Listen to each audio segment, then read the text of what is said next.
श्री राम जय उमा सहित जय जपत पुरारी। श्री राम जय जय राम। जब ते राम कीन्ह तह बासा, सुखी भये मुनि बीती त्रासा। गिरिबन नदी ताल छवि छाए, दिन दिन प्रति अति होई सुहाए। खग मृग वृंद आनंदित रही, मधुप मधुर गूंजत छवि लहई। शोभन बरनि न सकहि राजा, जहाँ प्रकट रघुबीर बिराजा। एक बार प्रभु सुख आसीना, लक्ष्मण बचन कहे छलहीना। सुर नर मुनि सचराचर साई, मैं पूछूं निज प्रभु की नाई। मोहि समुझाई कहु सोई देवा, सब तज करो चरण रज सेवा। कहु ज्ञान विराग अरु माया, कहु सो भगति करहु जेहि दाया। ईश्वर जीव भेद प्रभु, सकल कहो समुझाई। और जाते होई चरण रति, शोक मोह भ्रम जाई। सियापति राम मेरे प्रभु राम जय जय राम। मंगल भवन अमंगल हारी, राम द्रवंतु दशरथ अजिर बिहारी। श्री राम जय जय राम। मंगल भवन श्री राम जय जय राम। माँ सहित जय जपत, श्री राम जय जय राम। थोरहि महा सब कहु बुझाई, सुनहु तात मति मन चित लाई। मैं अरु मोर तोर तय माया, जहि बस कीन्हे जीव निकाया। गो गोचर जहाँ लगी मन जाई, सो सब माया जानेहु भाई।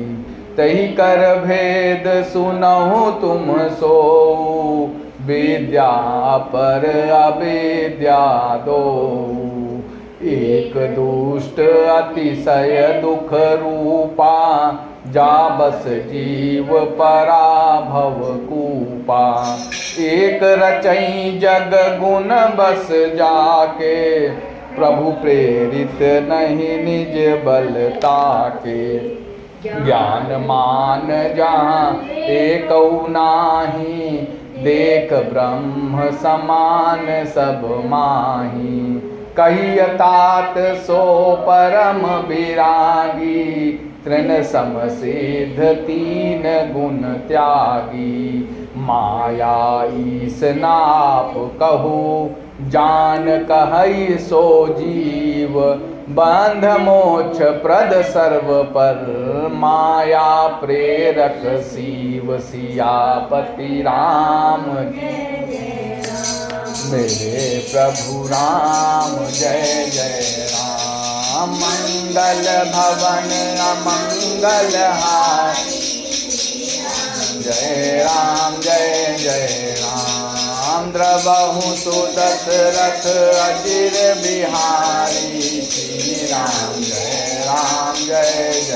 राम। मंगल भवन अमंगल हारी, श्री राम जय राम। उमा सहित जय जपत पुरारी। जय राम। जब से श्री राम जी ने वहाँ निवास किया, तब से मुनि सुखी हो गए, उनका डर जाता रहा। पर्वत, वन, नदी और तालाब शोभा से छा गए। वे दिनों दिन अधिक सुहावने मालूम होने लगे। पक्षी और पशुओं के समूह आनंदित रहते हैं और भौरे मधुर गुंजर करते हुए शोभा पा रहे हैं। जहाँ प्रत्यक्ष श्री राम जी विराजमान हैं, उस वन का वर्णन सर्पराज शेष जी भी नहीं कर सकते। एक बार प्रभु श्री राम जी सुख से बैठे हुए थे। उस समय लक्ष्मण जी ने उनसे छल रहित सरल वचन कहे कि हे देवता, मनुष्य, मुनि और चराचर के स्वामी, मैं अपने प्रभु की तरह अपना स्वामी समझकर आपसे पूछता हूँ कि हे देव, मुझे समझाकर वही कहिए जिससे सब छोड़कर मैं आपकी चरण रज की ही सेवा करूं। ज्ञान, वैराग्य और माया का वर्णन कीजिए और उस भक्ति को कहिए जिसके कारण आप दया करते हैं। हे प्रभु, ईश्वर और जीव का भेद भी सब समझा कर कहिए, जिससे आपके चरणों में मेरी प्रीति हो और शोक, मोह तथा भ्रम नष्ट हो जाए। तब श्री राम जी ने कहा कि हे तात, मैं थोड़े ही में सब समझाकर कह देता हूँ, तुम मन, चित्त और बुद्धि लगाकर सुनो। मैं और मेरा, तू और तेरा, यही माया है जिसने समस्त जीवों को वश में कर रखा है। इंद्रियों के विषयों को और जहाँ तक मन जाता है, हे भाई, उस सब को माया जानना। उसके भी एक विद्या और दूसरी अविद्या, इन दोनों भेदों को तुम सुनो। एक अविद्या दुष्ट, दोषयुक्त है और अत्यंत दुख रूप है, जिसके वश होकर जीव संसार रूपी कुएं में पड़ा हुआ है। और एक विद्या जिसके वश में गुण है और जो जगत की रचना करती है, वह प्रभु से ही प्रेरित होती है, उसके अपना बल कुछ भी नहीं है।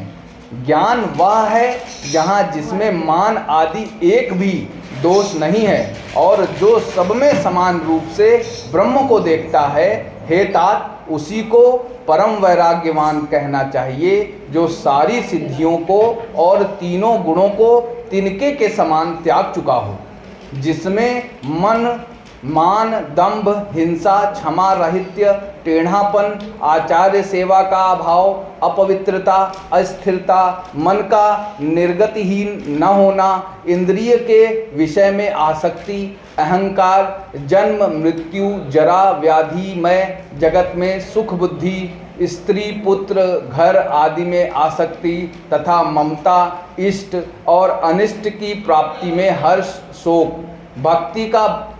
भक्ति का अभाव, एकांत में मन न लगना, विषयी मनुष्य के संगत में प्रेम, ये 18 न हों और नित्य आध्यात्म, आत्मा में स्थित तथा तत्व ज्ञान के अर्थ, तत्व ज्ञान के द्वारा जानने योग्य परमात्मा का नित्य दर्शन हो, वही ज्ञान कहलाता है। देखिए गीता अध्याय 13, गीता के अध्याय में कुछ आया होगा।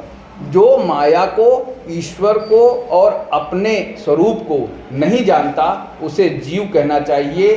जो कर्म अनुसार बंधन और मोक्ष देने वाला, सबसे परे और माया का प्रेरक है, वह ईश्वर है। जय श्री राम। श्री रामचंद्र